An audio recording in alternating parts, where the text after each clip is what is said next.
இந்த நாளிலும் இந்த விழுப்புரம் பகுதியிலே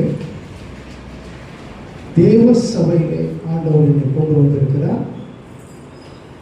இல்லந்தோறும் சார்பாக உங்களை நன்றியோடு என் தேவனாகிய இயேசு கிறிஸ்துவுக்கு முதலாவதாக நன்றியை செலுத்துகிறேன். என் ஆண்டவரும் இரட்சகருமாகிய இயேசு கிறிஸ்துவின் நாமத்தினாலே உங்களை வாழ்த்துகிறேன். மற்றும் இந்த சபையை கடினமான பகுதி இது.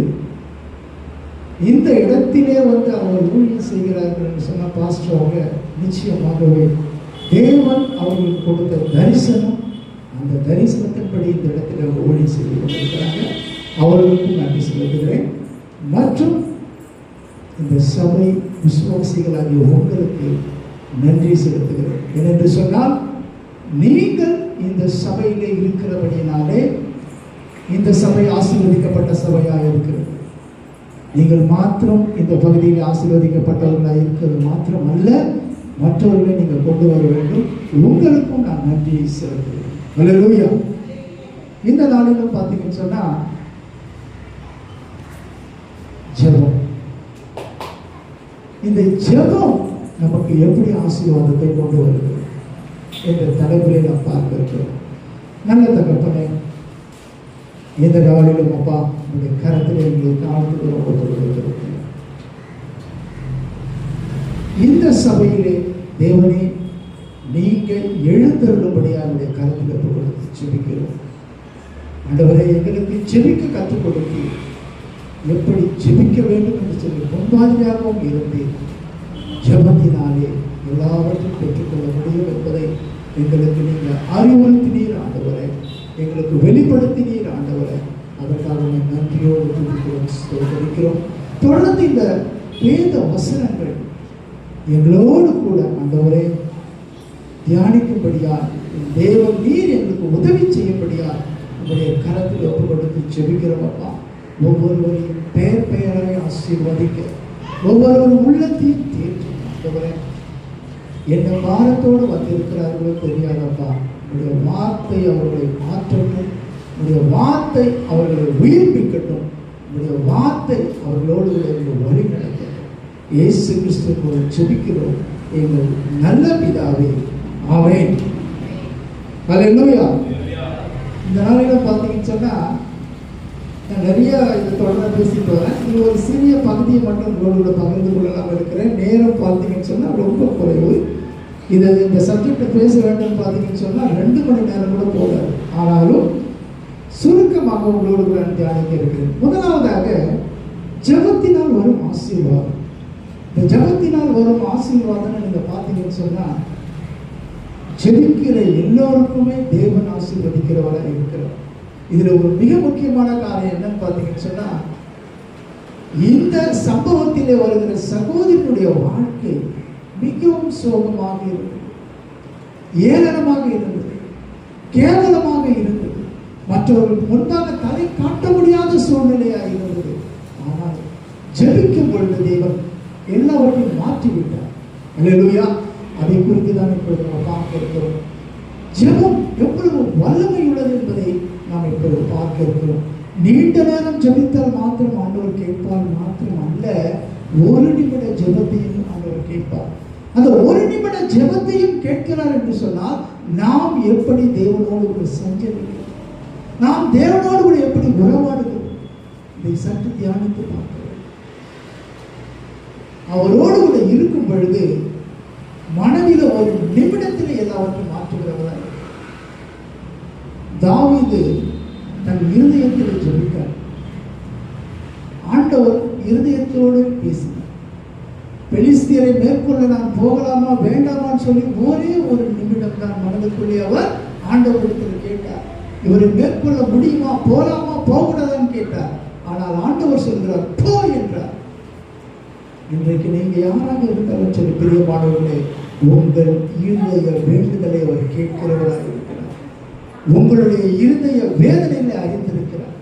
அப்படிதான் இந்த இடத்திலே, இந்த சம்பவத்திலே அந்த சகோதரனுடைய சோகத்தை ஆண்டவர் மாற்றினார். இந்த இடத்துல பார்த்தீங்கன்னு சொன்னா 3 டாபிக் இதுல இருக்குது. முதலாவது பார்த்தீங்கன்னு சொன்னா துக்க முகம் மாறுகிறது. இரண்டாவதாக பார்த்தீங்கன்னு சொன்னா தைரியம் வருகிறது. மூன்றாவது பார்த்தீங்கன்னு சொன்னா சமாதானம் கிடைக்கிறது.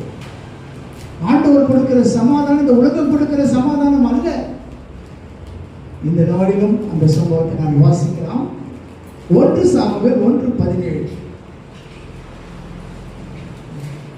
அதற்கு ஏலி, சமாதானத்துடனே போ, நீ இஸ்ரவேலின் தேவனிடத்தில் கேட்ட ஒரு விண்ணப்பத்தின்படி அவர் உனக்கு கட்டளையிடுவாராக என்றார். 18வது வசனம் 1 சாமுவேல் 1:18. அப்பொழுது அவர், உம்முடைய அடியாளுக்கு உம்முடைய கண்களிலே தயை கிடைக்க கடவுது என்றார்.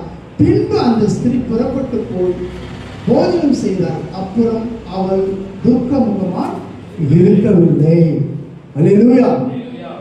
இன்றைக்கு என்ன சூழ்நிலையில் இருந்தாலும் சரி, சகோதரர்களாக இருந்தாலும் சரி, சகோதரிகளாக இருந்தாலும் சரி, நாம் ஜெபம் கேட்கப்பட்டது என்று எப்பொழுது உங்களுடைய உள்ளம் சொல்லுகிறதோ நிச்சயமாகவே அதை தேவன் அறிகிறவனாக. ஒவ்வொருவருக்கும் ஒவ்வொரு விதமான பிரச்சனை. ஆனா இந்த இடத்துல இந்த சகோதரிக்கு வந்த பிரச்சனை என்ன? குழந்தை இல்லை. அவருடைய சக்காலத்தை கேவலமா பேசுறேன். ஆனா உண்மையில நான் அநேக இடங்களுக்கு போகிறேன்.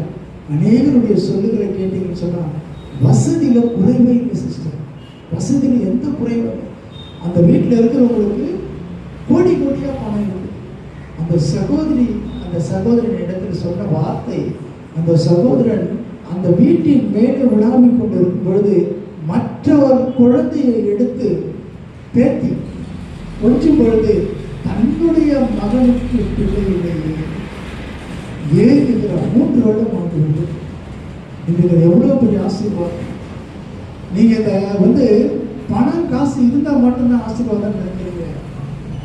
எனக்கு வாரிசு இல்லை என்பதற்காகவே இன்னொரு திருமணத்தை பண்ணி வைக்கிற உலகத்திலே நாம் வாழ்ந்து கொண்டிருக்கிறோம். எவ்வளவு பெரிய ஆசீர்வாதம். அந்த குழந்தைகளை நீங்கள் எப்படி வளர்க்கிறீர்கள் என்று சொல்லி மிக முக்கியம். பிரியமானவர்களே, பிள்ளைகள் யாரால ஒரு சுதந்திரம்? கர்த்தரால் ஒரு சுதந்திரம். இன்றைக்கு நமக்கு எந்த பிரச்சனைகள் இருந்தாலும் சரி, தேவ சமூகத்திலே இந்த சபை திறந்திருக்கிறது. நீங்கள் தேவ சமூகத்திலே வந்து ஜெபிக்கலாம். அண்ணாலை போல ஜெபிக்கலாம். மற்றவர்களிடத்தில் சொல்லலாம். உங்கள் பிரச்சனைகளை தீர்ப்பதற்கு ஒரு வழி உண்டு. இப்படி தேவ சமூகத்திலே வந்து நாம் ஜெபிப்போம் என்று சொன்னால் நிச்சயமாகவே சகோதரி உங்களுடைய துக்கம் மாறும் என்று சொல்லி இந்த ஆலயத்தில் இருக்கிற சகோதர சகோதரிகளை நீங்கள் மற்றவர்களுக்கு சொல்லலாம். குழந்தை மாத்திரம் அல்ல, ஒரு குடும்பத்திலே ஒரு தலைவனுக்கு வேலை இல்லை என்று சொன்னார், ஒரு குடும்பத்திலே ஒரு தலைவிக்கு கனம் இல்லை என்று சொன்னால் எல்லாம் போராட்டம். பிள்ளை படிக்கவில்லை என்றாலும் போராட்டம் தான். குடும்பத்திலே சமாதானம் இல்லை என்றாலும் போராட்டம் தான். அதற்கெல்லாம் ஒரே ஒரு பதில் என்ன?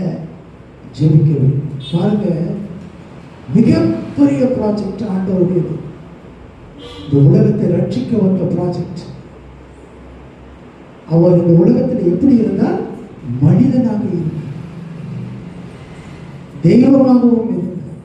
அவருக்கு வந்த அந்த பிரச்சனையை என்ன செய்தார்? அவர் கெத்செமனே தோட்டத்தில் போய் கதறுகிறார்.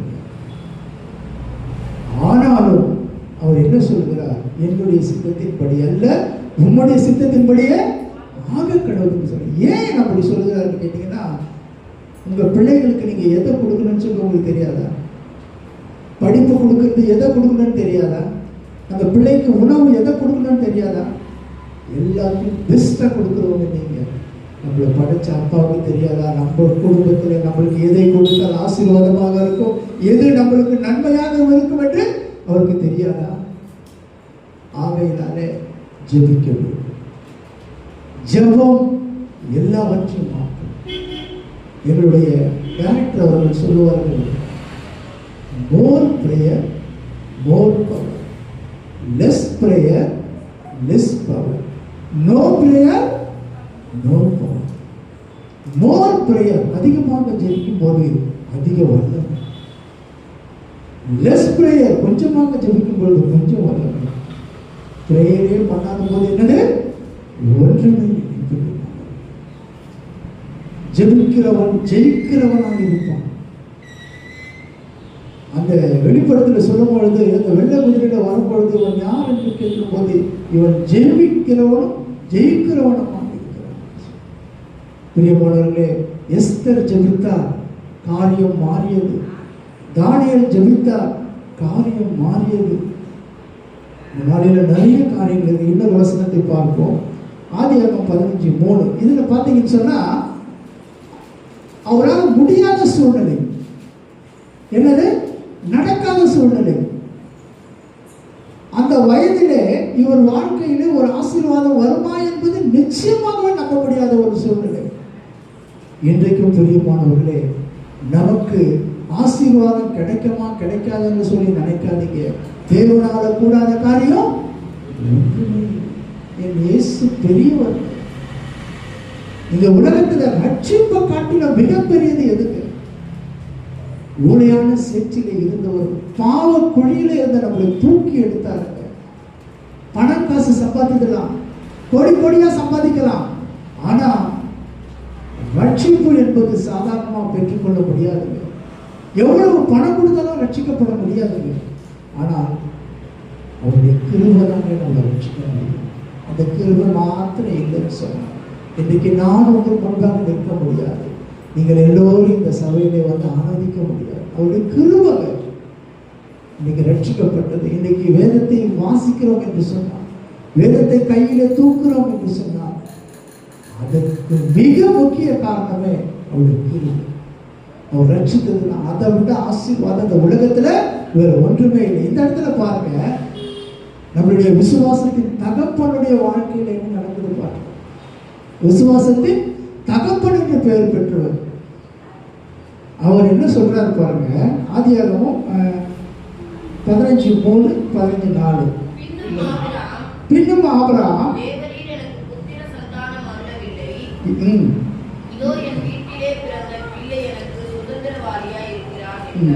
அப்பொழுது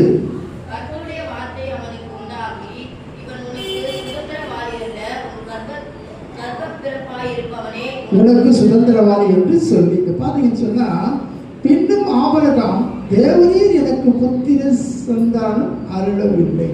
ஒரே ஒரு வார்த்தை நம்ம ஆண்டவரை பார்த்து ஒரே ஒரு வார்த்தை பதில் சொல்றாரு பாருங்க. அடுத்த வருஷத்துல பதில் சொல்றாரு. ஆனா ஒரு கேள்வி என்னது? எனக்கு நீங்க புத்திர சுவீகாரத்தை அருளவில்லை. ஆண்டவர் சொல்றாரு. அவன் என்ன சொல்றாரு? வீட்டில் இருக்கிறவங்க எனக்கு புத்திர சுவீகாரம் சொல்றான். ஆனா ஆண்டவருடைய திட்டம் என்ன? இங்க கொண்டு வந்திருக்கிற ஒவ்வொருவருடைய திட்டம் என்ன? சகோதரியா உன்னுடைய திட்டம் என்ன? சகோதரனே உன்னுடைய திட்டம் என்ன? உங்களுக்கு தெரியாது, அவருக்கு தெரியும். ஆபிரகாமுக்கு தெரியாது. ஈசாக்கு பிள்ளையாய் கொடுத்து ஆசீர்வதித்து பெருக செல்வார் யாருக்கு தெரியாது? ஆபிரகாமுக்கு தெரியாது. அதே போல இந்த ஆலயத்துக்குள்ள வந்து உட்கார்ந்து கொண்டிருக்கிற சகோதரனை சகோதரி உங்களை குறித்து உங்களுக்கு தெரியாது. எவ்வளவு பெரிய ஆசீர்வாதத்தை வச்சிருக்கிறார் தெரியுங்களா? எவ்வளவு பெரிய ஆசீர்வாதத்தை வச்சிருக்காரு தெரியுங்களா சகோதரா? உனக்காக அவர் வைக்கப்பட்டிருக்கிற அந்த ஆசீர்வாதத்தை ஒருவனாலும் தடை செய்ய முடியாது. இந்த உலகத்தில் இருக்கிற யாராக இருந்தாலும் சரி, கர்த்தர் கொடுக்கிறதை ஒருவனாலும் தடை செய்ய முடியாது. ஆகையினாலே இந்த ஆபிரகாமுக்கு கொடுத்த ஈசாக்கை போல இன்றைக்கு உங்களுடைய குறைகளையும் உங்களுடைய தேவைகளையும் அவர் சந்திக்கிறவராக இருக்கிறார். உங்களுடைய இருதய வேண்டுதல் என்னன்னு தெரியாது, உங்களுடைய இருதய குமுறல் என்னன்னு தெரியாது. அன்றைக்கு ஆபிரகாமுக்கு இருந்த குமுறல் என்ன செய்தார்? ஒரு வார்த்தை மாத்திரம் கேட்டார், எனக்கு புத்திர சுவீகாரத்தை அருளவில்லையே. இன்றைக்கு நீங்க சொல்லலாம், அந்த ஒரே குடும்பத்தை ஆசீர்வதிக்கவில்லையே, என் பிள்ளையை ஆசீர்வதிக்கவில்லையே, நான் இது இல்லாம இருக்கிறேனே, நான் ஒரு ஆசீர்வாதம் இல்லாம இருக்கிறேனே, எனக்கு நீங்க அருளவில்லையே. நிச்சயமா கேட்கலாங்க. அப்பாவோட பிள்ளை பேசுறது போல பேசுறாங்க. அவர் ஒரு நாளும் நம்மை கைவிடுகிற தேவனே இல்லை. இந்த நாளில் ஆபிரகாமை ஆசீர்வதித்த தேவன் இன்றைக்கு நம்மையும் ஆசீர்வதிக்க விருப்பமாக இருக்கிறார், பிரியமாக இருக்கிறார். பாருங்க, அதுக்கு அடுத்த வசனத்தை வாசிப்போம். 15:4. அவனுக்கு உண்டாகி உனக்கு சுதந்திரவாளி அல்ல, உன் கர்ப்பத்தில் அடுத்த வசனம், அவனை வெளியே அழைத்து நீ வானத்தை அண்ணாந்து பார், நட்சத்திரங்களை என்ன உன்னால் கூடும் அவைகளை எண்ணு என்று சொல்லி பின்பு அவனை நோக்கி உன் சந்ததி இவ்வண்ணமாய் இருக்கும் என்றார். அல்லேலூயா. இவ்வளவு பெரிய ஆசீர்வாதம் வச்சிருக்காரு பாருங்க. இந்த சபைக்கு தேவன் வச்சிருக்கிற ஆசீர்வாதம் நமக்கு தெரியாது. கூட்டம் கூட்டமாக இந்த இடத்துல வந்து என்ன பண்ணாங்க? தேவனை ஆராதிப்பாங்க. இந்த பாஸ்டர் எவ்வளவு பிரயாசப்படுகிறார் தெரியுங்களா? இவ்வளவு பிரயாசப்படுகிறார் தெரியுங்களா? இந்த ஆத்துமாக்களுக்காக அவர் எடுக்கிற பிரயாசங்கள் அநேகம் பிரியமானவர்களே. இன்றைக்கு ஒரு பாவி மனம் திரும்புதல் நிமித்தம் என்ன உண்டாகுது? பரலோகத்துல மிகுந்த சந்தோஷம் உண்டாகுது. அந்த பாஸ்டருடைய தரிசனத்தோடு நீங்க சேர்ந்தீங்கன்னா நிச்சயமா சொல்றேன், கர்த்தருடைய கரத்துல நீங்க அடங்கி இருந்தீங்கன்னு சொன்னா உங்களுடைய வாழ்க்கையை உயர்த்துவது நிச்சயம். பிரியமானவர்களே, இந்த சகோதரர்களும் சரி சகோதரிகளும் சரி, நீங்க தேவனுக்கு பிரியமான காரியம் செய்யணும்னு சொன்னா நீங்க என்ன செய்யணும்னு கேட்டீங்கன்னா, கர்த்தருடைய சித்தத்தை நிறைவேற்றுவதாக இருப்பீர்கள் என்று சொன்னால் தேவன் உங்களை ஆசீர்வதிப்பது நிச்சயம். பாருங்க, இந்த இடத்துல என்ன நடந்தது? இந்த இடத்துல என்ன நடந்தது? அண்ணனுடைய வாழ்க்கை, அவருடைய வாழ்க்கை அவ்வளவு கடினமாக இருந்தது. பிரியமானவர்கள், ஒரு குழந்தை இல்லை என்பதற்காக எவ்வளவு அவரை கேவலமாக சங்கடத்தை பேசினார். இன்றைக்கும் அந்த சூழ்நிலையில கடந்து வந்திருக்கலாம். வியாதி இவளை விட்டு போகாது, இவளுக்கு இந்த பிடித்த வியாதி இவளை விட்டு போகாது என்று சொல்லி தாவீதையே சொன்னவங்க இன்றைக்கு அது அவரு அவமானமாக இருக்கலாம். மற்றவர்களை பார்த்து அவனுக்கு வியாதி வந்துருச்சு அவ்வளவுதாங்க. அந்த அவமானத்தையும் அன்னாளின் அவமானத்தை மாற்றியவர், ஆபிரகாமுடைய இருதய வேண்டுதலை கேட்டவர், இன்னைக்கு உங்களுடைய வேண்டுதலையும் கேட்பார். பிரியமானவர்களே, உங்களுடைய குறைகளையும் தீர்ப்பார். பிரியமானவர்களே, நீங்கள் வந்து அவர் சமூகத்திலே ஜெபிக்க வேண்டும். தேவனிடத்திலே ஆபிரகாம் கேட்டது போல உரிமையாக கேட்க வேண்டும். அப்படி நீங்கள் செய்யும் பொழுது தேவன் உங்களை நிச்சயமாக ஆசீர்வதிப்பார். ஹல்லேலூயா. இன்னொரு வசனத்தை பார்ப்போம். இது பாருங்க, ஆதியாகமம் 15:6 வாசிப்போம். அவன் கர்த்தரை விசுவாசித்தான், நீதியாக எண்ணினான். பாருங்க, இந்த 100 வயதுல குழந்தை கொடுப்போன்னு சொல்லும் போது என்ன பண்ணார்? அவரு விசுவாசித்தார். இன்றைக்கும் பிரியமானவர்களே, நம்மளுடைய வாழ்க்கையிலும் விசுவாசம் ரொம்ப முக்கியம். எந்த சூழ்நிலையிலே ஆபிரகாம் விசுவாசிக்கிறார்? பிரதர், உனக்கு வந்து இவ்வளவு பெரிய ஆசீர்வாதத்தை நான் தருவேன்னு சொல்லும் போது நீங்க என்ன சொல்லணும்? இது எனக்கு எப்படி கிடைக்கும்? சகோதரி, இது எனக்கு எப்படி ஆகும்னு சொல்லி நீங்க சொல்லக்கூடாது. விசுவாசிக்கிறவனுக்கு எல்லாம் உன் விசுவாசத்தினாலே நீதிமான் பிழைப்பான். இங்க ஆபிரகாமுக்கு அது நீதியாக எண்ணப்பட்டது. எப்படிங்க நம்ம நீதிமானாக மாற்றப்படுகிறோம்? எப்படி நீதிமானாக மாற்றப்படுகிறோம்? நம்மளுடைய தான தர்மங்களா? மற்றவர்களுக்கு நாம் கொடுக்கிற ஆசீர்வாதத்தினாலயா? அல்லது நாம் உத்தமனாக நடக்கிறதுனாலயா? அது என்னங்க விசுவாசம்? என் இயேசு எனக்காக அடிக்கப்பட்டார், எனக்காக ரத்த சிந்தினார், எனக்காக மரித்தார், எனக்காகவே உயிரோடு கூட எழுந்தார். நீங்கள் விசுவாசிக்கும் பொழுது நீங்க யாராக இருந்தாலும், இந்த பகுதியில் இருக்கிற யாராக இருந்தாலும், இந்த இயேசு எனக்காக மரித்தார், இந்த இயேசு எனக்காக உயிர்த்தார், என் பாவங்களை எல்லாம் அவர் சுமந்து கொண்டார், நீங்கள் உள்ளத்தில் விசுவாசித்தீர்கள் என்று சொன்னால் நீங்கள் நீதிமானாக மாற்றப்படுகிற. கோடி கோடியாக பணம் கொடுத்தாலும் இந்த நீதிமானாக மாற்ற முடியாது. பிரியமானவர்களே, இன்றைக்கு இந்த ஆபிரகாம் சொல்லுகிறார், என்ன சொல்லுகிறார்? விசுவாசத்தினால அவர் நீதிமானாக்கப்பட்டார். பாருங்க என்ன சொல்லப்பட்டிருக்குது பாருங்க. 15:6 ஆதியாகமம் 15:6 அவன் கர்த்தரை விசுவாசித்தான், அதை அவர் அவனுக்கு நீதிமானாக மாற்றிவிட்டார். ஆபிரகாமையும் மாற்றிவிட்டார், இன்றைக்கு நம்மளையும் மாற்றிவிட்டார். நீ நம்மளையும் நீதிமானாக மாற்றிவிட்டார். நீதிமானவர்கள் துன்பங்களோ அநேகமாக இருக்கும். அவர்கள் எல்லாவற்றிலிருந்து என்ன பண்றாரு? அவர் விடுவிக்கிறவராக இருக்கிறார். எப்படிப்பட்ட தகுதி நம்மளுக்கு? நீதிமான். அந்த ரத்தத்தால் மீட்கப்பட்டதுனால நம்ம நீதிமான். அந்த இயேசுவின் பாடுகளினாலே நாம் நீதிமானாக மாற்றப்பட்டோம். நாம் வரும் துன்பங்களில் இருந்து அவர் என்ன பண்ற? எல்லாவற்றிலிருந்து நம்மளை விடுவிக்கிறவராக இருக்கிறார். அல்லேலூயா. இன்னைக்கு என்ன சூழ்நிலையில் இருந்தாலும் பிரியமானவர்களே, என்ன போராட்டம் இருந்தாலும் பிரியமானது, என் வாழ்க்கையில் நடக்காத போராட்டங்களே கிடையாது. நான் மரண தருவாயில் இருந்தேன், என் வீட்டை தேடி வந்தேன். இந்த தெய்வத்துக்கு நான் நன்றி கடன், அதற்காகவே நான் இந்த ஊழியத்தை செய்வதற்கு நான் முயற்சி செய்து வந்தேன். மரண படுக்கை, யாரும் என்னை சண்டை பண்ணலைங்க, யாரும் என்னை ஒருத்தரும் என்னை பார்க்கலங்க. ஆனா அந்த இரவு நேரத்தில் என் தேவன் என்னை சந்தித்தாங்க. அந்த நொடி பொழுது என் வாழ்க்கையை மாற்றினாங்க அந்த தேவன். இன்னைக்கு நான் உயிரோடு இருக்கிறேன், நான் சாட்சிங்க. எவ்வளவு ஒருத்தன் சொன்னா அவர் உயிர் தெழவில்லை, யார் பார்த்ததுன்னு சொல்றான். அந்த உயிர் தெழுந்த வல்லமைதான் எனக்கு உயிர் கொடுத்து இன்றைக்கு உங்கள் முன்பாக நிறுத்தி வைத்திருக்கிறது. பிரியமானவர்களே, அந்த உயிருக்கு வல்லமை உண்டு. ஐயோ, இயேசுவை பற்றி சொல்ல நம்ம கொஞ்சம் ரொம்ப ரொம்ப நல்லவர்கள். நீங்க என்ன சூழ்நிலையில இருந்தாலும் சரிங்க, ஒரு வார்த்தை சொன்னால் போதும், இயேசப்பா என் சூழ்நிலையை மாற்றும் ஆண்டவரே, இயேசப்பா என் குடும்ப சூழ்நிலையை மாற்றும் ஆண்டவரே.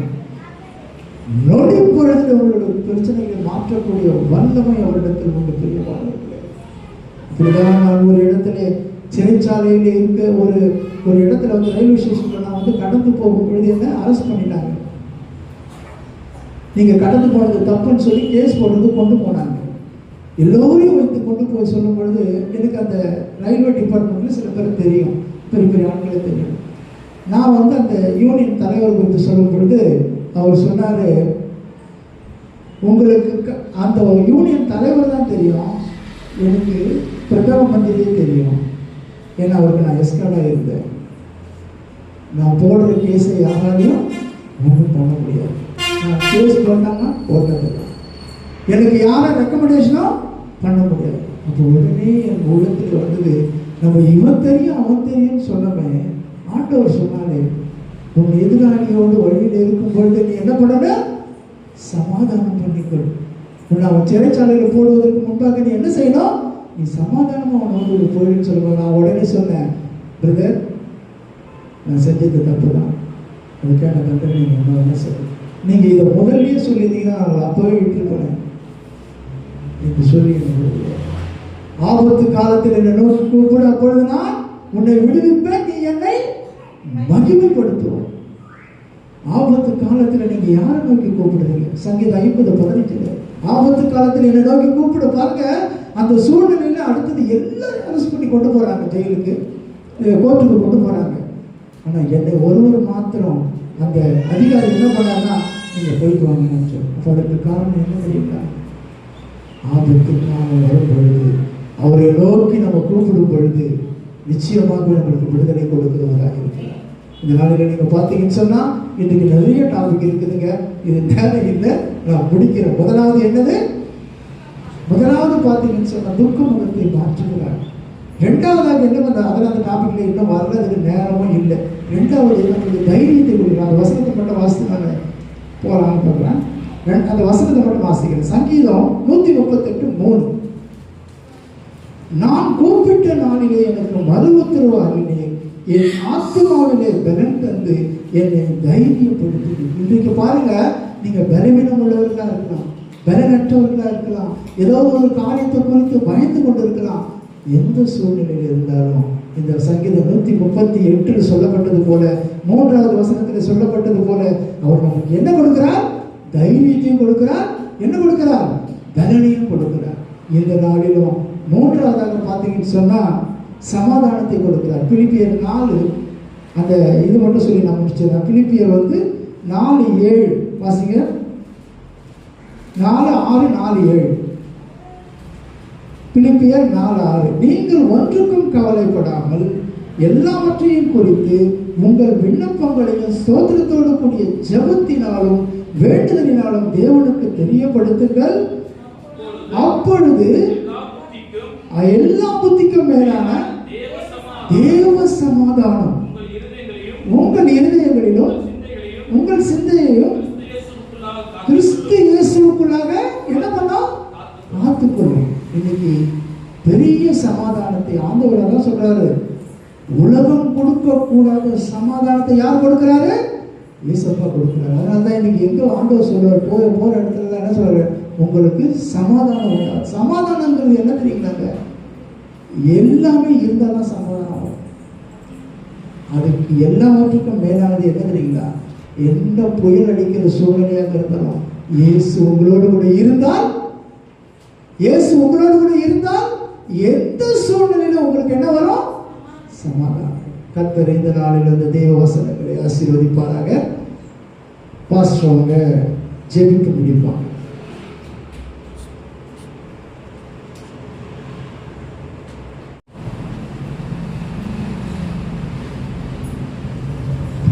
ஹல்லேலூயா, ஹல்லேலூயா. கர்த்தர் நல்லவர். எத்தனை பேர் இந்த வசனங்களை கரெக்டாக கவனிச்சீங்க? ஹல்லேலூயா. ஆறாவதுல கர்த்தர் என்னோடு பேசின வார்த்தை, நீங்க எதை குறித்தும் கவலைப்படாமல் எல்லாவற்றையும் ஸ்தோத்திரத்தோடு விண்ணப்பத்தோடு உங்கள் ஜெபத்திலே நீங்கள் தேவனுக்கு சொல்லுங்கள் என்று சொல்லி நான் ஆராதனை வேளையில பேசின வார்த்தையை கர்த்தர் மீண்டும் உறுதிப்படுத்தி இருக்கிறார். ஹல்லேலூயா. கர்த்தர் நாம் மகிமைப்படுவதாக. ஜெபிக்கும் போது கர்த்தர் நமக்கு நம்முடைய துக்கங்களை மாற்றுகிறார். ஜெபிக்கும் போது நமக்கு தைரியத்தை கொடுக்கிறார். தேவ சமூகத்தில் ஜெபிக்கும் போது கர்த்தர் நமக்கு சமாதானத்தை கொடுக்கிற தேவனா இருக்கிறார். ஹல்லேலூயா. கர்த்தர் நல்லவர். கேட்ட வார்த்தையின் பிரகாரமாய் கர்த்தர் உங்களையும் உங்கள் குடும்பங்களையும் கர்த்தர் ஆசீர்வதிப்பாராக. தேவ சமூகத்தில் தலைகளை தாழ்த்தி நாம் ஜெபிப்போம். கர்த்தர் பெரியவராக இருக்கிறார். நம்ம ஜெபிக்கிற தேவ பிள்ளைகளாக இருக்கிறோம். ஜெபிக்கும் போது கர்த்தர் நமக்கு நம்முடைய துக்கங்கள் எல்லாம் கர்த்தர் சந்தோஷமாய் மாற்றுகிற தேவனாக இருக்கிறார். அன்னால் ஜெபித்த போது கர்த்தர் ஜெபத்தை கேட்டு அவர் வாழ்க்கையில அற்புதத்தை செய்தவர். நீ சமாதானத்தோடு போய் என்று சொல்லி ஆசாரியனாய் இருக்கிற ஏலி சொன்னார். சொன்னதுக்கு அப்புறம் அவர் துக்கமுகமாய் இருக்கவில்லை. ஆபிரகாமுக்கு குழந்தை இல்லை என்று சொல்லி தவித்துக் கொண்டதுதான் சொல்ற ஒரு வார்த்தை, ஆண்டவரே எனக்கு புத்திர சந்தானம் அருளவில்லையே என்று சொல்லி கர்த்தர் அழைத்து வானத்தை அண்ணாந்து பார், அதில் இருக்கிற நட்சத்திரங்களை என்ன கூடுமானால் நீ என்ன என்று சொன்னார், அதை போல உன் சந்ததி பெருக பண்ணுவேன் என்று சொல்லி வாக்கு கொடுத்தார். ஹல்லேலூயா. அவர் வாக்கு கொடுத்ததை நிறைவேற்றுகிற வரைக்கும் அவர் கைவிடுகிறது இல்லை. அதான் அந்த பாடல் ஏற்றும் என்று மாறிடான். ஹல்லேலூயா. அவர் மனுஷன் மாறலாம், மனிதர்கள் மாறி போகலாம், சொந்த பந்தங்கள் எல்லாம் ஏமாற்றி போகலாம். ஆனாலும் நாம் ஆராதிக்கிற இயேசு நம்மை ஒருபோதும் கைவிடுகிற தேவன் அல்ல. இரண்டாவது சங்கீதத்தில் வாசித்தோம், நம்ம கூப்பிடும் போது கர்த்தர் நமக்கு பலம் தருகிற தேவன் மாத்திரமல்ல, அற்புதங்களை செய்கிறவர். ஹல்லேலூயா. நம்ம தைரியப்படுத்துகிறவர். எரிகோ கோட்டை முன்பாக இருந்த போது இஸ்ரவேல் ஜனங்கள் எல்லாம் பயந்து இருந்தாங்க. அந்த சொன்னார், எரிகோ கோட்டை 7 தரம் சுற்றி வா, கடைசி நாள் நீ 6 நாள் 6 தரம் சுற்றி வந்த பிறகு கடைசி நாள் எரிகோ கோட்டை 7 தரம் சுற்று என்று சொன்னார். அதே போல் இஸ்ரவேல் ஜனங்கள் சுற்றினார்கள். சுற்றி தேவனை துதித்து பாடி மகிமைப்படுத்தும் போது எரிகோ கோட்டை உடைக்கப்பட்டது. ஹல்லேலூயா. இதே போலதான் நீங்க தேவ சமூகத்தில் கூப்பிடும்போது தைரியம் கொடுக்கிறது மாத்திரமல்ல, உங்களுக்கு விரோதமாய் எழுப்பி நிற்கிற கோட்டைகளை உடைக்க என் தேவன் வல்லமையுள்ளவராக இருக்கிறார். மூன்றாவது, தேவ சமூகத்தில் கர்த்தரை எல்லாவற்றையும் ஸ்தோத்திரத்தோடு ஜெபத்தோடு தேவ சமூகத்தில் சொல்லும் போது கர்த்தர் தேவ சமாதானத்தை கொடுக்கிறார். உலகம் கொடுக்கிற சமாதானம் அல்ல, என்னுடைய சமாதானத்தையே உங்களுக்கு வைத்து போகிறேன் என்று சொன்னவர் இயேசு கிறிஸ்துவினுடைய சமாதானம், தேவனுடைய சமாதானத்தை கர்த்தர் நமக்கு வைத்திருக்கிறார். ஹல்லேலூயா. எனக்கு அந்த வசனத்தை வாசி சொல்லும் போது எனக்கு அது ரொம்ப தொடுதலா இருந்துச்சு. ஏனென்றால் ஆராதனை வேளையில கர்த்தர் பேசின வார்த்தை, நீங்கள் ஒன்றுக்கும் கவலைப்படாமல் எல்லாவற்றையும் குறித்து உங்கள் விண்ணப்பங்களை ஸ்தோத்திரத்தோடு கூடிய ஜெபத்தினாலும் வேண்டுதனாலும் தேவனுக்கு தெரியப்படுத்துகிறார். ஹல்லேலூயா. கர்த்தர் நல்லவர், கர்த்தர் பெரிய காரியங்கள் செய்வதாக. இந்த வார்த்தைக்கும் எனக்கும் எந்த ஒரு சம்மதம் இல்லை. ஏன்னா அவரு நைட்டு வந்து அவர் மெசேஜ் எடுத்திருந்தார், நான் மதிய ஜெபம் பண்ணிட்டு படுத்திருந்தேன். ஆனாலும் கர்த்தர் இந்த நாளில ஆராதனையில பேசுற வார்த்தை கர்த்தர் உறுதிப்படுத்தி இருக்கிறார். ஹல்லேலூயா. இது ஜெபிக்கிற காலமாய் இருக்கிறது. தேவ சமூகத்தில் அதிகமாய் தரித்திருந்து ஜெபிப்போம். தேவனுடைய பாதத்தில் அமர்ந்திருப்போம். கர்த்தர் பெரிய காரியங்களை செய்வாராக. வானத்திற்கும் பூமிக்கும் சகல அதிகாரம் படைத்த எங்கள் நல்ல தகப்பனே, நாங்கள் துதிக்கிறோம், ஸ்தோத்திரிக்கிறோம், நன்றி செலுத்துகிறோம்.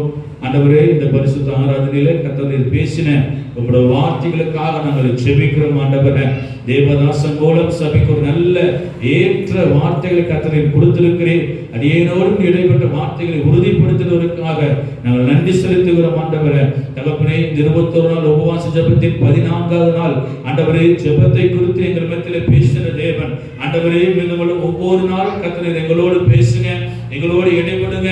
ஆண்டவரே, வருகிற 2, 3, 4 நடக்கிற விசேஷித்த தகப்பனே அந்த கன்வென்ஷன் கூட்டத்திலே கர்த்தர் தகப்பனே தாசன் மூலமே கர்த்தர் எங்களோடு இடைபடும்படியா நாங்கள் செபிக்கிறோம். ஆண்டவரே அப்பா, உங்களுக்கு நன்றி செலுத்துகிறோம். இந்த நாளில ஆராதனையில் கலந்து கொண்டு ஒவ்வொரு தேவ பிள்ளைகளையும் குடும்பங்களையும் கர்த்தர் ஆசீர்வதிக்கும்படியா நாங்கள் செபிக்கிறோம். உங்களுடைய ஏக்கங்கள் எல்லாவற்றையும் கர்த்தர் நீர் அறிந்திருக்கிறேன். இந்த பிள்ளைகளுடைய ஜெபங்கள் எல்லாவற்றையும் கர்த்தர் கேட்டு பெரிய காரியங்களை கர்த்தர் செய்யும்படியாக நாங்கள் செபிக்கிறோம். ஆண்டவரே, நம்முடைய கருத்தில் ஒப்புக் கொடுக்கிறோம். இயேசுவின் நாமத்தில் கேட்கிறோம் எங்கள் ஜீவன் நல்ல பிதாவே, ஆமென். ஆத்துமாவே கர்த்தரை ஸ்தோத்திரி, என் முழுவதுமே பரிசுத்த நாமத்தை ஸ்தோத்திரி. ஆத்துமாவே கர்த்தரை ஸ்தோத்திரி, கர்த்தர் செய்த சகல உபகாரங்கள் மறவாதே. ஆமென். நம்முடைய கர்த்தராகிய இயேசு கிறிஸ்துவின் கிருபை, பிதாவாகிய தேவனுடைய அன்பு, பரிசுத்த ஆவியானவருடைய ஐக்கியம் என்றென்றும் சதா காலங்களிலும் நம் அனைவரோடும் இருப்பதாக. ஆமென். ஹல்லேலூயா, ஹல்லேலூயா, ஹல்லேலூயா. கர்த்தர் உங்களை ஆசீர்வதிப்பாராக.